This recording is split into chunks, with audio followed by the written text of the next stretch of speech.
Hello, my name is Kristen, and I am obsessed with all things play-based and child-led learning. Truly obsessed. I am here to help you navigate the messy and the magical on your journey to a play-based program. It is truly magical on the other side, and I want you to feel each day what I feel when I walk into my classroom. I am the homeschool mama to 4. I'm the founder of a play and nature-based preschool and forest school, and I am here to cheer you on. I'm ready. Are you ready? Let's get going.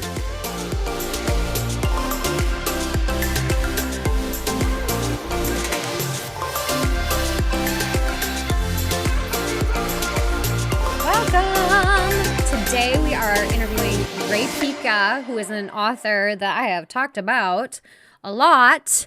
And in the interview, she offers a coupon code, and the coupon code is WILD to use on her website for her courses. And in the episode, she says it's $10 off, but when she went in to create the coupon code, it only allowed for a percentage. So you can get 10% off at raepica.com for any of her courses.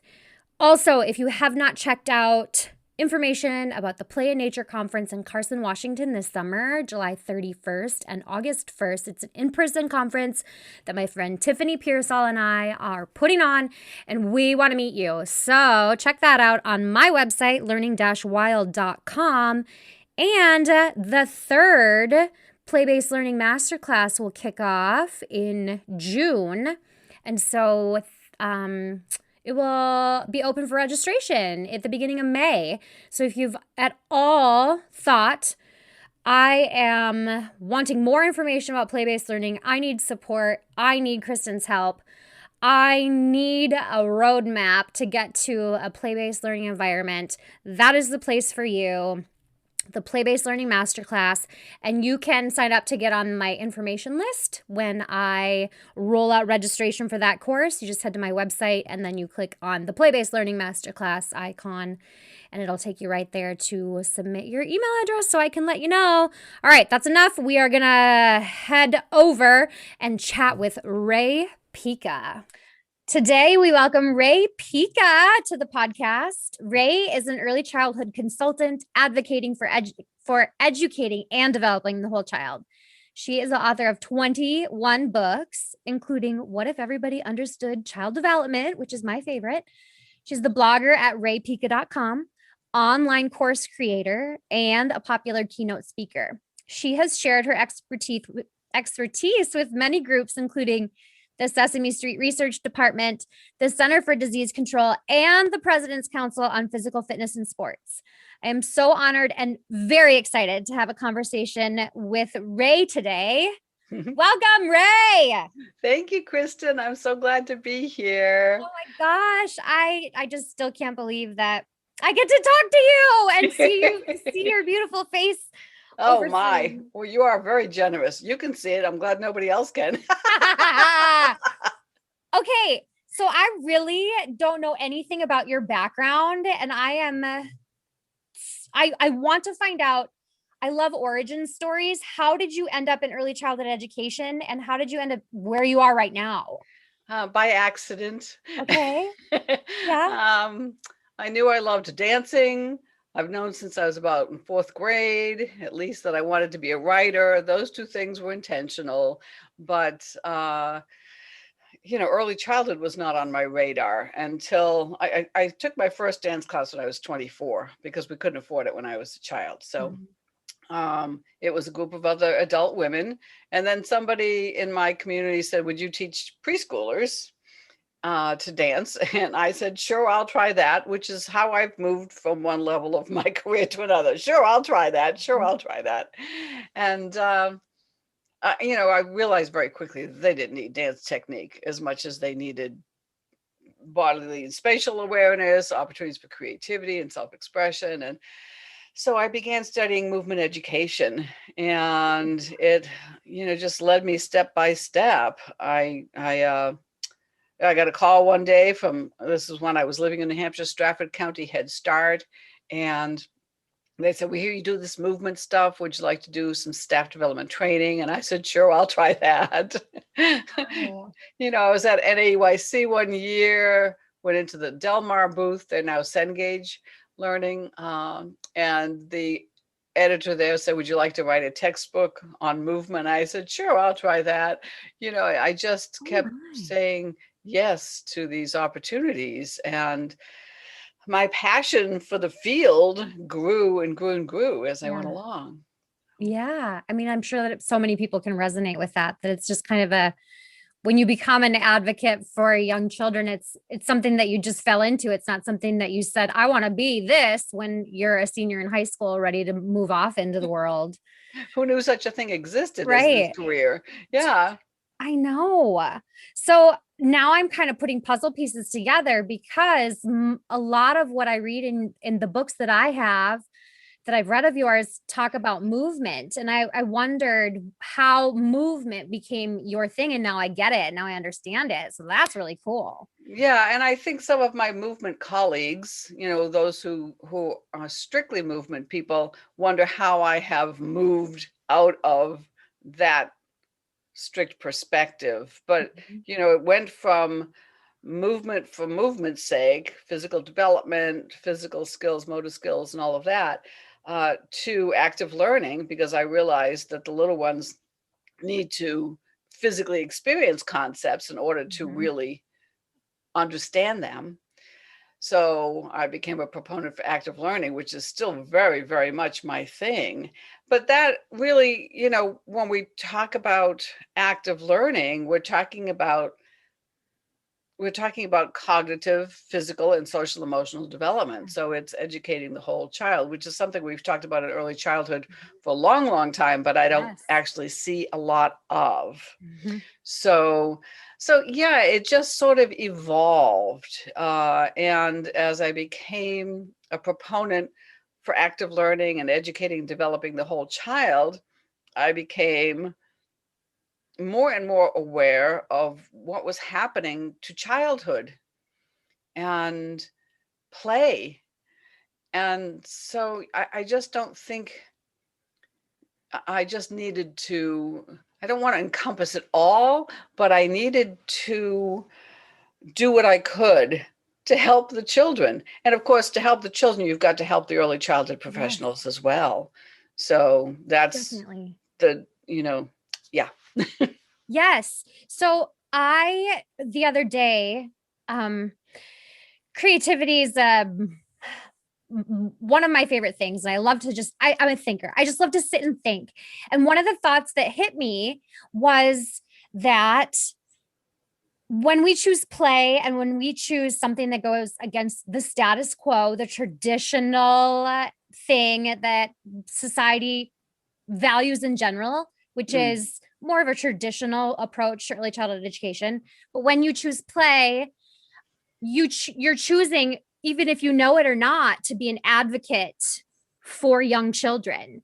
And so I didn't realize that going into it, that like a lot of my job was going to be advocacy for Mm. creating this play-based, nature-based program that goes against the status quo. So how can we set up edu- people like me who are just starting out? How can we set them up to be advocates for play? How can we teach them how can we give them the tools? What do you suggest? You see, you just did it naturally by starting your program, which is a program that follows your beliefs, your philosophy of what children need, what childhood should look like. So, right there and then, Kristen, you were saying, this is what I advocate Yeah. for. Mm-hmm. This is what I know to be right for children.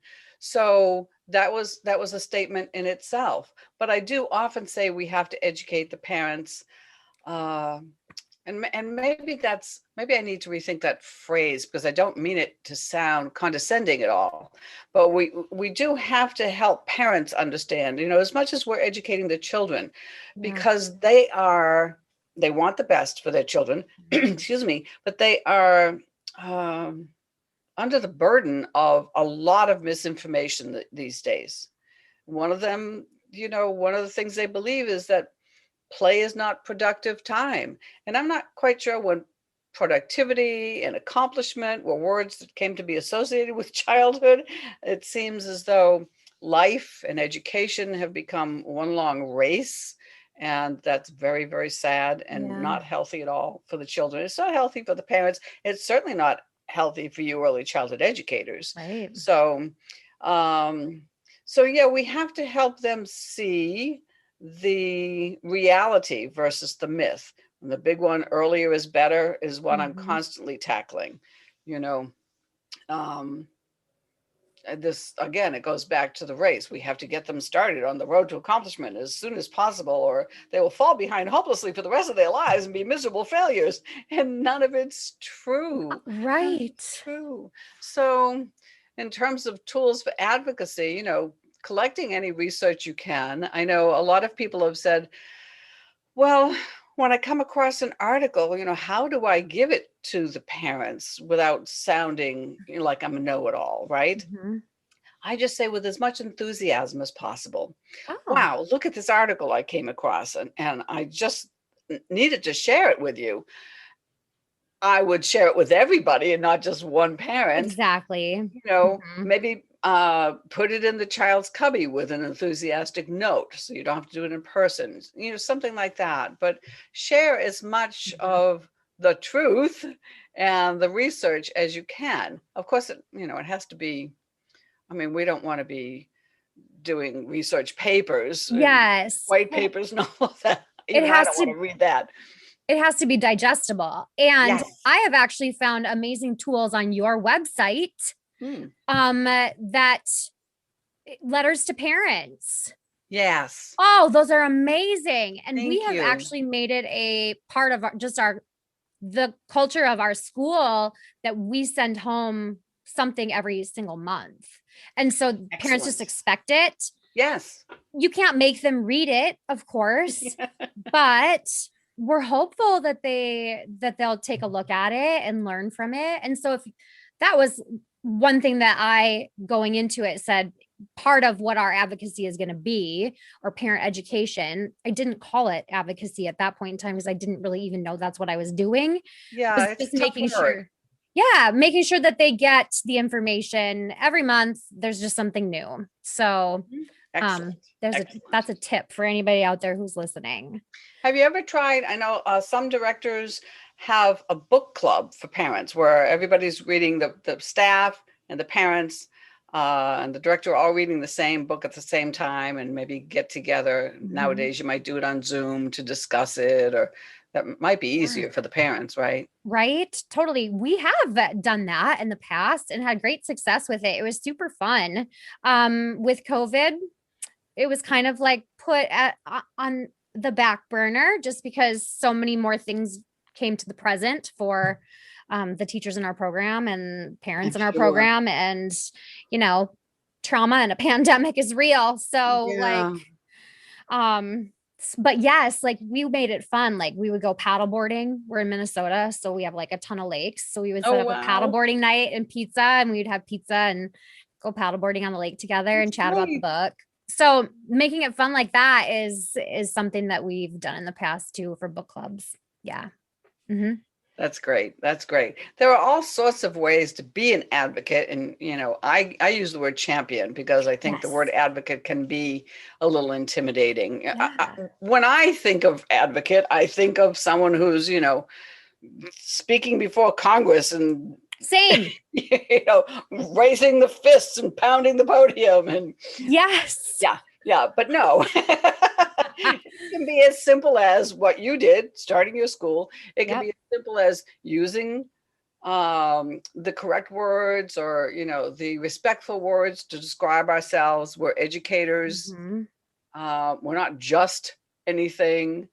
Uh, I mean, it depends. Everybody has their strengths. Hmm. So, I mean, there are some people who feel qualified or strong enough to go speak before Congress, and Yeah. others who maybe there's a resist bot I mentioned in my course on becoming a champion for play and joyful learning, Okay. which allows you to go out, to just send it electronically, your message to Oh, legislators and all. yeah. So, I mean, now we can be a little bit more anonymous. Although I'm not staying very anonymous. I'm constantly tagging Education Secretary Cardona in my tweets. Oh, yes. I'm sure he's going to get good and tired of me.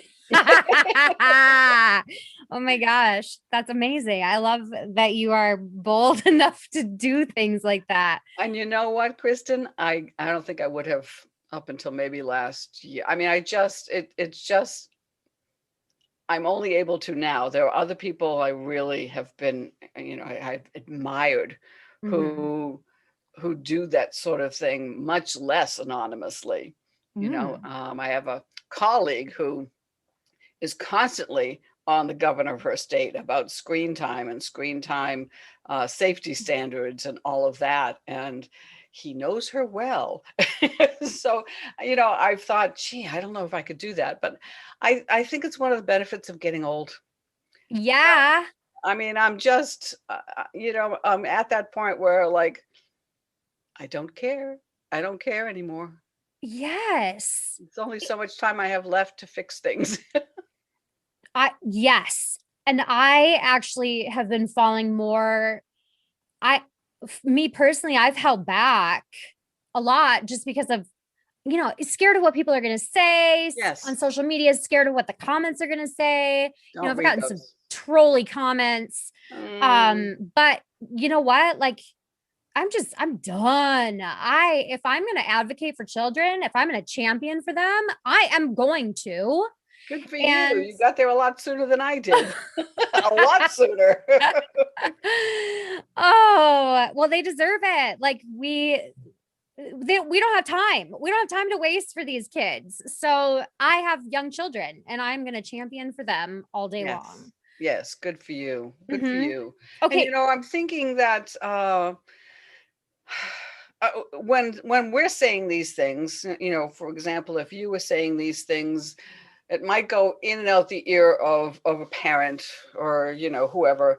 But if they hear it from another source, and I just want to say that any of my blog posts can be printed up and duplicated. I am happy to have people Oh, do that. amazing. Thank As you. long as credit is given. I Exactly. love the Yes. website to be cited, Mhm. but other than that, spread it around. I think that's the one way I haven't been shy in the past. I mean, it's easy to just write a Mhm. blog post and be, very fierce and commanding, Mhm. and you just sort of pretend nobody's going to read it anyway. Yeah.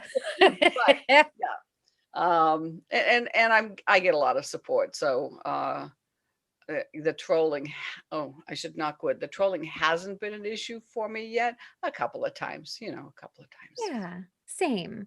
To heck with Okay. them. Talk to us. You mentioned a course. Hmm. I actually am taking this course and it's phenomenal. So I want you to tell people, give us a little blip about what that's about and where they can find more information on it. Okay, thanks. Yeah, I have 4 Oh, courses at this point, and my okay. most recent one is Become a Champion for Play and Joyful Learning. And it goes over all of those steps from the simplest to the more challenging. I don't really address, speaking before Congress or how you would go about that. I have no idea. But but the making it making the idea accessible and manageable to people, and helping them see why it's necessary. So yeah, I really think that things have gotten so bad for young children and so bad in early childhood education that we all have to become champions at some level, Yeah, because it's hurting the kids. It's really hurting the kids, definitely. these unrealistic Mhm. expectations that we have for them. But all of my courses are at raepica.teachable.com. So Awesome. teachable.com is the platform where I house them. And I would love to offer your listeners $10 off any of the courses that they Amazing. want to take. I have to create a coupon code for them. And how about if our code is wild? What? Yeah. love it. I'm going to write it down. You wouldn't think I'd forget such a thing, but you just never know about these things. I want to circle back to two things. Yeah. While you're writing that down. Don't forget to write it down. I did.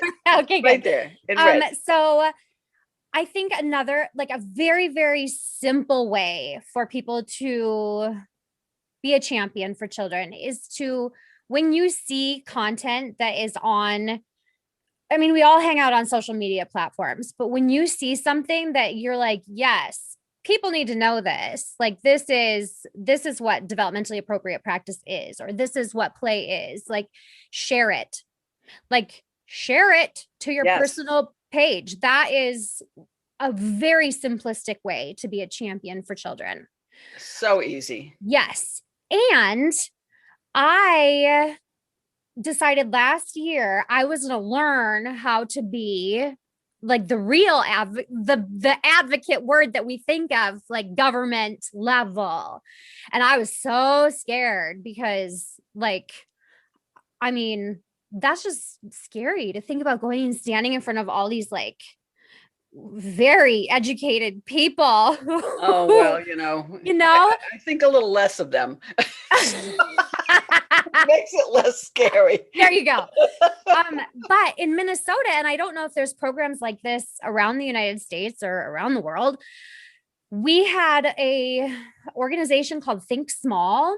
It's a nonprofit they run Red Leaf Press, who publishes some of my books. Oh my gosh. Okay, so Think Small, in collaboration with I think it was Child Care Resource and Referral in Minnesota, they put together this advocacy program for early childhood educators, and you have to apply to get into the program, and they accept 20 people every year, and it's a year-long program, and they teach you everything you need to know about government and advocacy. Cool. So that you can like go, and they make you do like a project during it, and they make you go, and like one of the things can be speaking to Congress. Yeah. And so I was accepted, and I took it last year, and then COVID. And so everything got canceled. But good for you. Right. So I can't wait to jump back into that and learn more. So that's great. Well, in my course, I also cite Defending the Early Years and NAUIC. They all have advocacy kits and steps that you can take. Yeah, they do. Good to know. I did not know that. It includes a little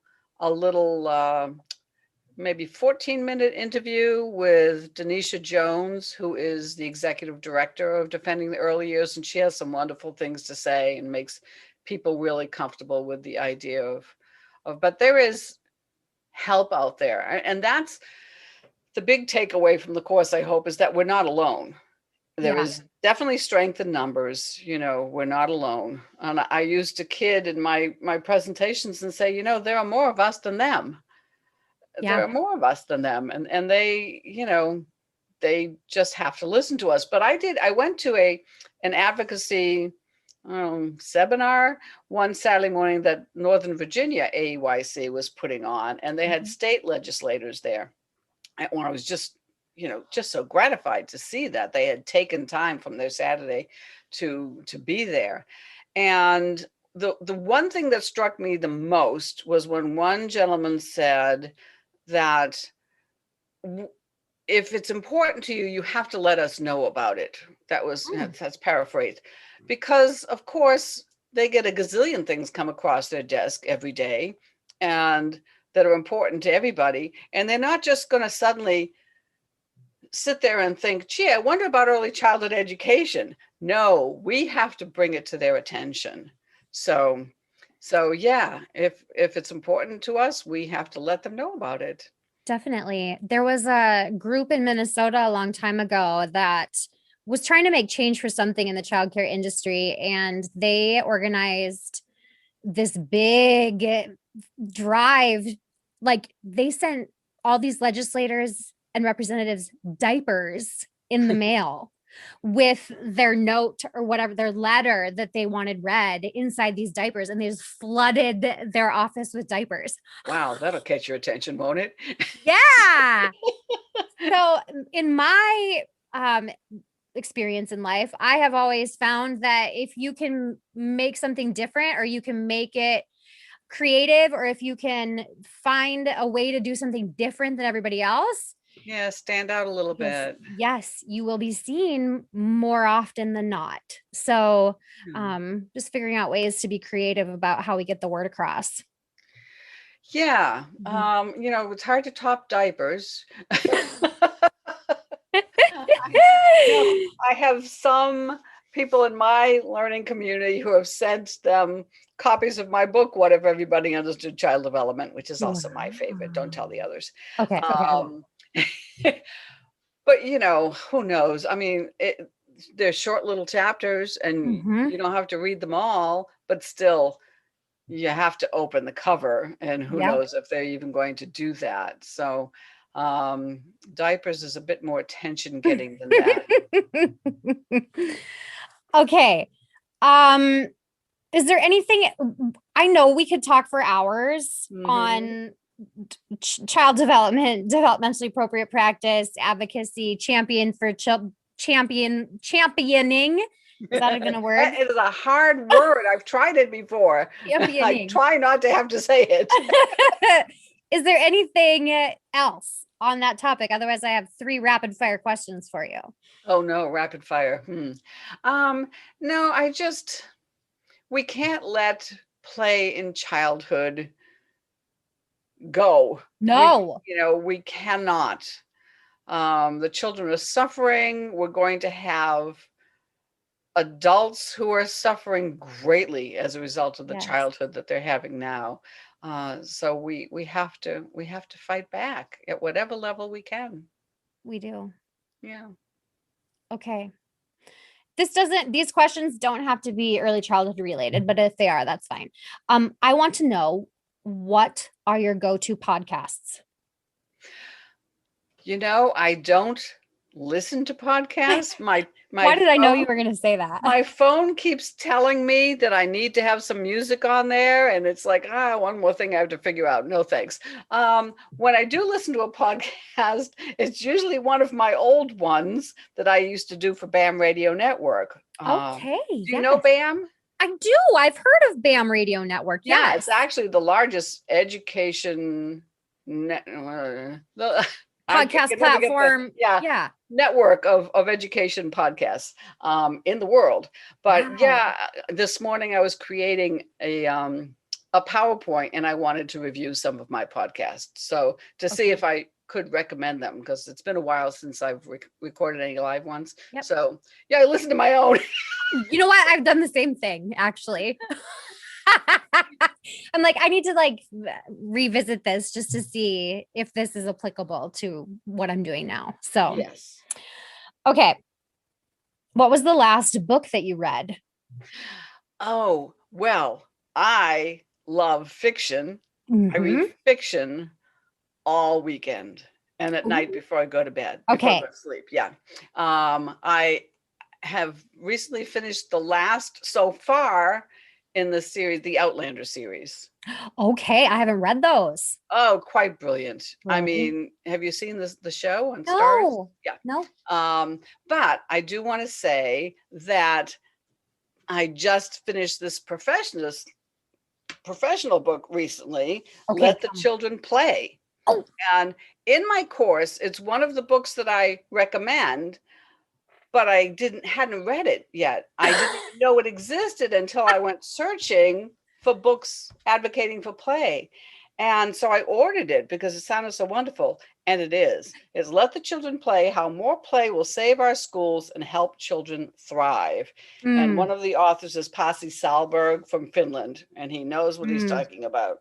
So there's a lot of, these aren't very rapid fire answers, are there? No, it's fine. I Okay. said rapid fire, but I was hoping you'd elaborate. Okay. Mhm.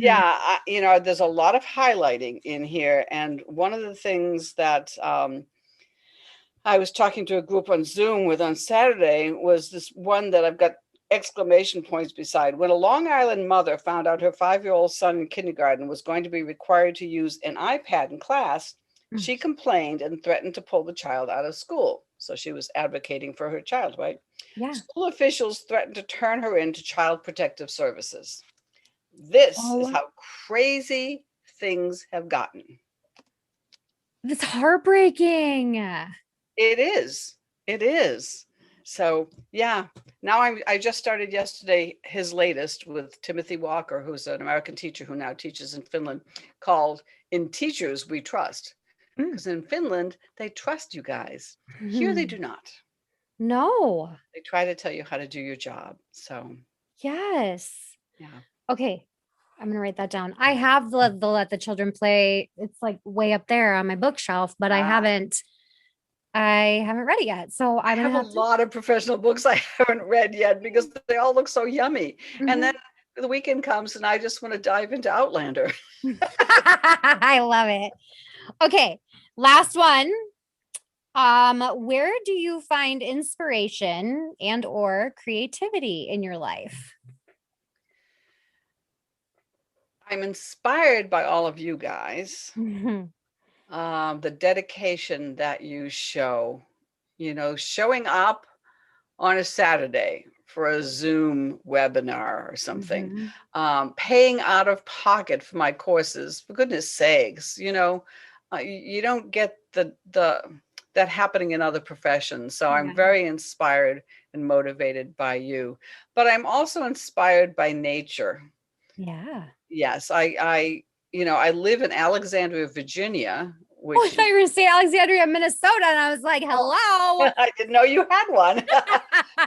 Excuse me. Now I live in Alexandria, Virginia, which is just a hop, skip, and a jump from DC. And you would Yeah. imagine that it's all city, Yeah. but I live in a neighborhood with a lot of trees. And actually, I moved here from New Hampshire, and I see more foxes and deer here than I did in New Hampshire, which is kind of mind-boggling. It's very cool. There are woods. Um, and during the pandemic, my little deck saved my life Yeah. because I would sit out there and read, or I'd sit out there and have my morning coffee, and I would listen to the birds and see the flash of red go by. I'm always trying to catch the sight of the cardinals, and up the road just a little bit is a pond, and I will Mhm. sit and percolate there, Yeah. and just Mhm. contemplate life, and the ideas come. Yeah. I will say that you need to have that downtime. Yes. I mean, the one of my courses is about burnout. It's called Hmm. Too Tired to Teach, and it's because I've had 3 burnouts in the past, the first 21 years of my career, and I obviously learned the hard way that you have to take that time and that space, for yourself to breathe, Yes. and yeah. Okay, so nature is very healing for all people. So Yes. I'm a huge advocate for being outdoors.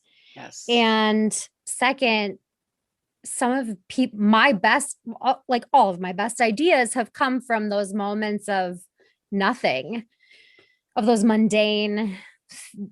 that mundane time where it's not filled with a million things. So it's super important. I think, I mean, we could talk about creativity probably forever too, but Oh, in that's in one of my favorite topics I also, know, Kristen. I know, same. I with knowing that like well, creativity is the number one thing that anybody is going to need in the future as far as jobs. And Yeah. so knowing that and knowing that creativity can be unlearned, we need time to just like we need it for young children. Adults need that time too Yeah, to absolutely. And Mhm. one of the heartaches for children is that they're not getting enough downtime these days, Yes. and they absolutely need it. It is not wasted time. And if you're a mom who hears I'm bored, you should be Yes. cheering inside. Yes. Yes, yes. And you should not let the hand figure it Yes. out. Totally. I really quick story. You might really enjoy this. My daughter, who is 15, so during the pandemic, I mean, she's been bored. She's really into theater and there's been no theater. And Yeah. so there's been not a lot. And she took piano lessons when she was like 6 and 7, just basic piano lessons. That girl has learned on her own how to play the piano. Wow. And she can play amazing things. It's so beautiful. And every time she plays, I'm like, whoa, because Very that's what cool. play is. She learned all of that because she chose to, and she had time and she was Yeah. bored. So, mm-hmm. Yep, that's great. That's great.